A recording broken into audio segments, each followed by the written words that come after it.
លោកគ្រូដែលលោកគ្រូនិយាយថាចង់ឲ្យពងម្ដាយមានសមាជិទ្ធិចាគ្រូខ្ញុំ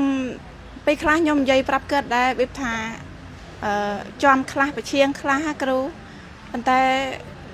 គាត់អត់ទេគាត់វាថាលក្ខណៈបែបកូនកាត់គ្រូអ៊ីនោះផងនេះផងណាគាត់តាមវាថាដូនតាគេធ្លាប់តែធ្វើអញ្ចឹងឯងវាថាយើងជាកូនយើងពិបាកនិយាយគ្រូតែគឺពេលខ្លះខ្ញុំក៏ដកឃ្លាទៅប៉ុន្តែអ្វីដែលខ្ញុំបដោត50 គឺជីវភាពរបស់គាត់ដែលគាត់ត្រូវរោដែលគាត់ត្រូវចាស់ហើយគាត់នៅតែវាថាត្រូវខ្វះខាតត្រូវខំប្រឹងគ្រូត្រូវចិញ្ចឹមកូនចៅបន្តទៀតហើយមួយទៀត50មួយទៀតគឺគាត់នៅយល់ខុសគាត់នៅយល់ខុសទៅយើងមិនអាចប្រាប់គាត់បខំគាត់បានអញ្ចឹងណាគ្រូហើយក៏ខ្ញុំដកឃ្លាខ្លះដែរព្រោះយើងអាចបខំគាត់បានផងគ្រូគាត់ពុកម្ដាយបាទមើលហេតុហើយមើលបនិស័យគាត់កុំបខំសំបីតែព្រះសម្មាសម្ពុទ្ធហ្នឹងក៏ប្រោសបានតែអ្នកមានឧបនិស្ស័យដែរកុំឲ្យតឹងណាកុំចង់ប្រោសគេតឹងខ្លួនឯងហ្នឹងហើយខ្ញុំរកឧបាយនឹងមួយធ្វើឲ្យខ្ញុំដើរនិយាយធัวប្រាប់គេខ្ញុំអត់តឹងទេនឹងខ្វះអីអ្នកចំអកឲ្យខ្ញុំមកកណោតែខ្ញុំអត់ទៅនិយាយប្រាប់អ្នកចំអកខ្ញុំទេខ្ញុំទៅនិយាយប្រាប់តែនរណាស្ដាប់ខ្ញុំតាដាក់តែប៉ុណ្្នឹងមកស្រួលខ្លួនទេមែនទេ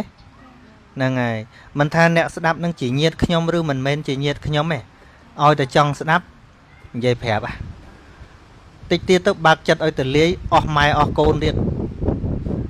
ហ្នឹងហើយបើម៉ែមិនទទួលយកនៅមេគានឹងទេជូនបាយជូនទឹកជាម៉ែហ្នឹងហើយព្រោះទឹកថេហ្នឹងវាកម្រក្រក្រៃនឹងកែបានខុសពីបាយទឹកនំចំណីបាយទឹកនំចំណីទោះបីទឹកថេខុសគ្នាក៏ដាក់ទៅហូបកើតដែរតែអាហារផ្លូវចិត្តមួយនេះទល់តែមានឧបនិស្ស័យអញ្ចឹងណាមើលដូចជាបិតាក្មេករបស់ព្រះអង្គប្រោសអត់បានហងចេះរឿងហ្នឹងសុពពុទ្ធប្របាទសុពពុទ្ធដែលខឹងព្រះអង្គចេញទៅបួសចោលកូនគាត់នាងពំពាកជាបុត្រីរបស់ប្របាទសុពពុទ្ធហ្នឹងហើយរហូតដល់ព្រះអង្គបានត្រាស់មនុស្សនិងទេវតាទាំងឡាយគោរពបូជាហើយបិតាក្មេកហ្នឹងអត់ជ្រះថ្លាទេអញ្ចឹងព្រះអង្គក៏អត់អាចទៅប្រោសបានដែរតែព្រះអង្គបានធ្វើតួនាទីរបស់ព្រះអង្គឲ្យព្រោះព្រះអង្គនិមន្តទៅតែបិតាក្មេកហ្នឹងឲ្យគេបិទទ្វារនគរអត់ឲ្យព្រះអង្គចូលអញ្ចឹងទៅព្រះអង្គក៏ឃើញថាកិច្ចរបស់តថាគតហ្នឹងចប់ហើយត្រូវទៅធ្វើអីទៀតដែលមានប្រយោជន៍ដូចដុកទ័រអញ្ចឹងទីហៅតាឡានកលាប់នោះអាគារបាក់អញ្ចឹងដុកទ័រចិត្តធួហ្នឹងចង់ជួយឲ្យទាំងអស់ប៉ុន្តែពីណាដាច់ខ្យល់ហើយទុកមួយលើសិនទៅជួយពីណានៅខ្យល់ប៉ើកហ្នឹងអានឹងជួយឲ្យរស់អញ្ចឹងណាបើនរណាមើលទៅមិនតាន់ដាច់ខ្យល់នឹងជួយហើយបើនរណាដាច់ហើយទោះបីនរនឹងជាញាតបកើតក៏ដោយក៏មិនអាចជួយបានដែរទីហៅថាឥឡូវក្នុងអាគារមួយបាក់ក្រឹបមានម៉ែយើងមានឪយើងក្នុងនឹងដែរមិនគាត់ដាច់ខ្យល់បាត់ហើយភាពជាដុកទ័រទៅជួយនរណា